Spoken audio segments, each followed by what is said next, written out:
Alrighty, everybody. Thank you for watching today. We have a new video going up, and before I start anything, I want to thank all of my current subscribers for hanging in there and bearing with me while I don't add any real substance to this channel.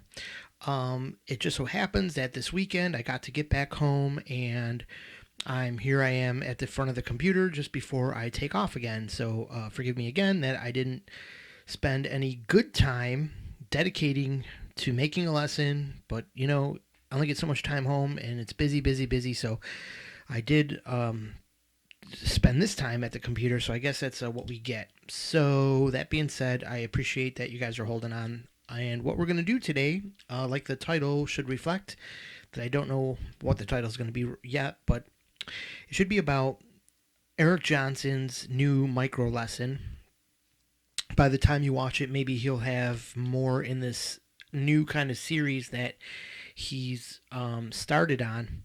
And what he went over in this lesson that I saw, a really great lesson, great player, my favorite, as you see in my channel, love Eric Johnson, is open strings, the use of open strings, and the use of playing your solo parts in or riffs in other places that you're used to.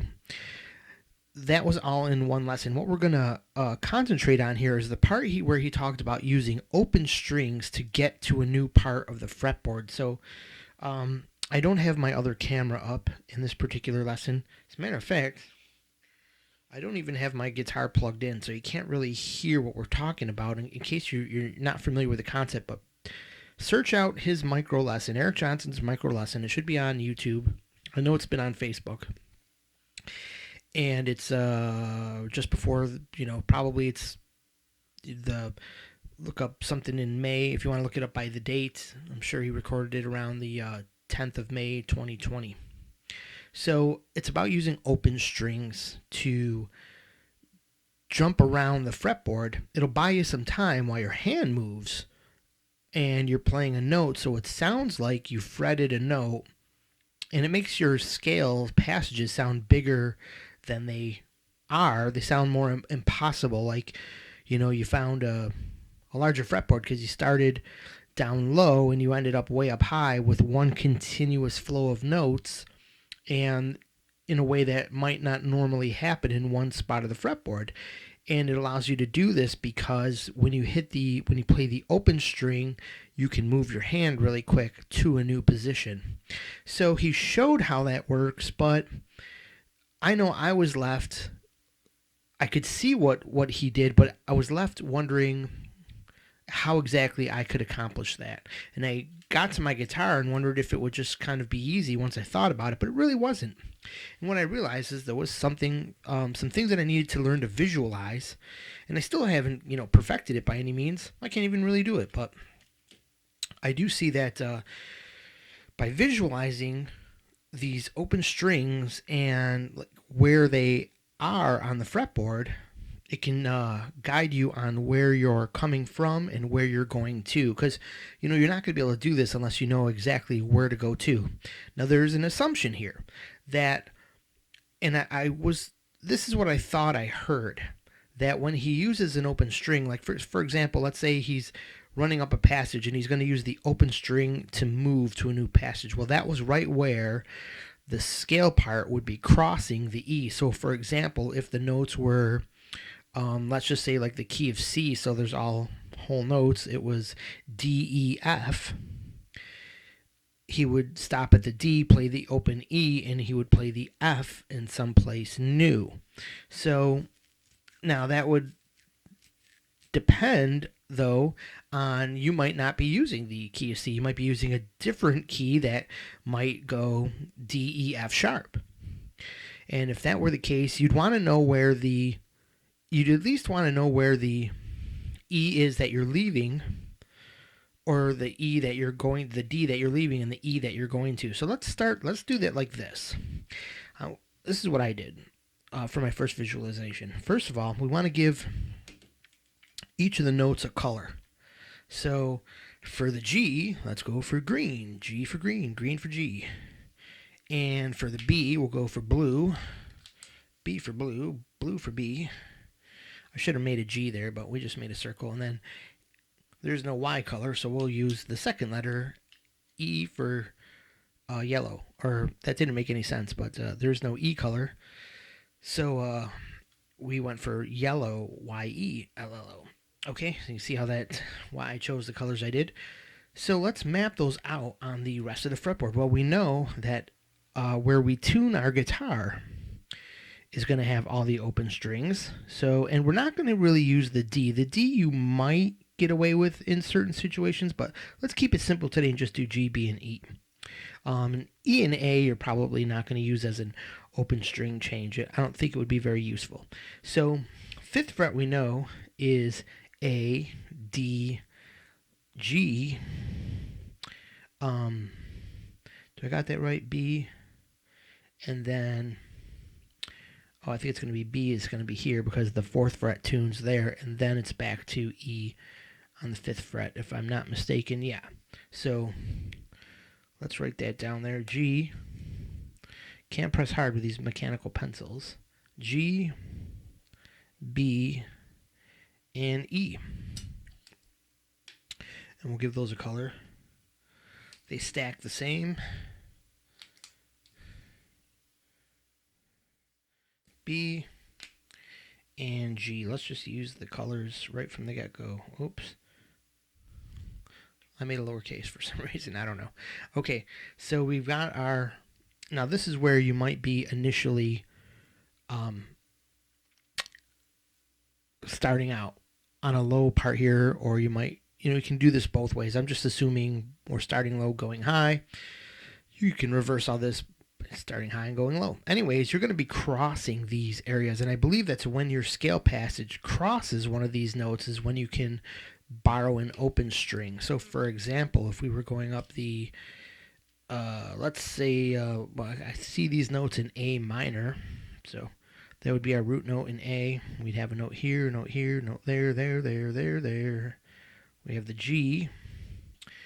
We could, as we pass the G, we could hit the open G string and hop over somewhere. We could wait until we got down to the B string and hop off there. So you'll have to make this, whatever suits your fancy, because there's a lot of options here. You could wait until you're down here passing this note, ring the open E string, and jump over somewhere else. You're pretty high up in notes, so that I think could afford you to get up higher. But anyways, where could you go? Now you've already hit the E, so as an open string, you're going to use one of these notes as an open string. So you've probably gone to B, like for example, if you were in A minor here, it would be B, C, D. You'd stop at that note, ring your open 6th string out, and now you have an E ringing, so you want B, C, D, open E. What do we want next? We want the F sharp, right? No, wait a minute. This is the key of E, F. Sorry.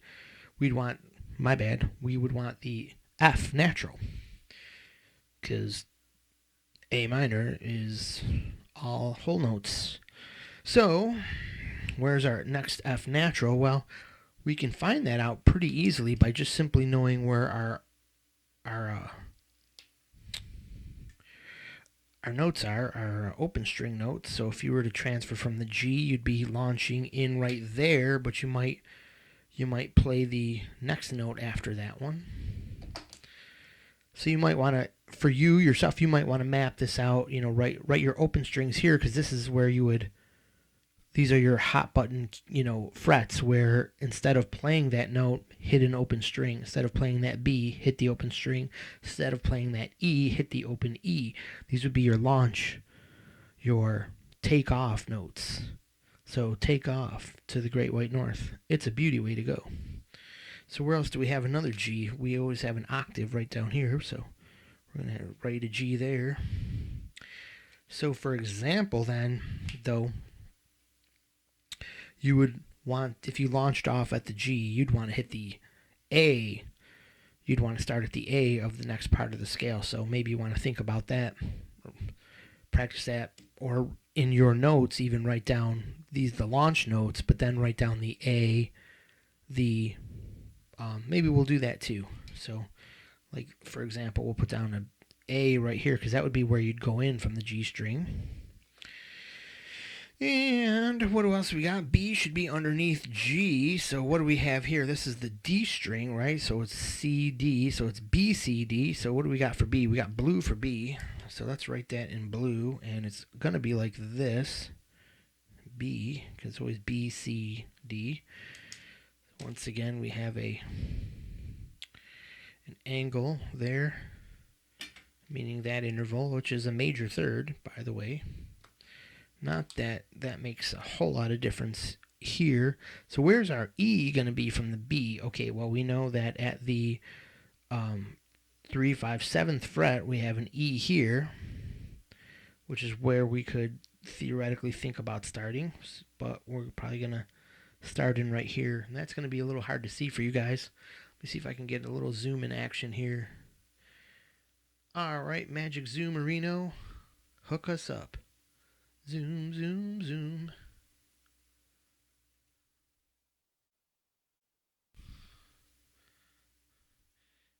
Magic Zoom, take us further in. Thank you, Magic Zoom. That's much better. Lost a little bit of the fretboard there. Much better, much better. All right, so we have the E right here. We'll just fill that whole square in there. Okay.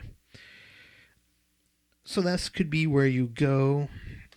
You might want to go to the F natural there. It's where you could start in. We'll just maybe even put an X, or we'll put the letter in a circle so you can think about that's where if you launched with the E string, that's where you would probably want to take into the new scale. And follow in with the rest of the notes. So G, B, E. So if we have a G here, stands to reason that we should have a G, B, E here because, well, you always have G, B, E there. G, B, E. And then, so what will make the difference then is, well, what scale are you using? In this example, we're using the key of C, so that puts our scale here. And how I know that so fast is that concept of our square. Our square is there. We have a square here, B, C, E, F, or B, C, E, F square. So if you launched out of the E there, you might hop in there, go down there. Who knows what you might do? And so then it's just a repeat. You basically have these three shapes repeating again over here. And these are the places where you're going to launch in and out. You're going to have to know where when you land, like if you're going backwards, you might want to know that you're not going to, let's say you were, somewhere up here and you wanted to launch back. You're coming back down, so you want to hit the open G string